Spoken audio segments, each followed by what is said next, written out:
X square plus 5x minus 24 equal 0। তো আমরা যদি 24কে ভেঙে লিখি 3 আটা 24, তাহলে হবে x square plus 8x minus 3x minus 24 equal 0। এখন যদি কমন নিই, এক্স কমন নিলে এখানে থাকবে হচ্ছে এক্স প্লাস 8 মাইনাস 3 কমন নিলে এখানে হবে এক্স প্লাস 8, অর্থাৎ 3 আটা 24।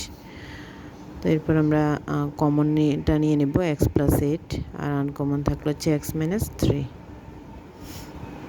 ইকুয়াল 0। এখন হয় অথবা লিখব এক্স প্লাস 8 ইকুয়াল 0 অথবা এক্স মাইনাস 3 ইকুয়াল 0। সুতরাং এক্স ইকুয়াল -8 আর এখানে থাকবে এক্স ইকুয়াল 3।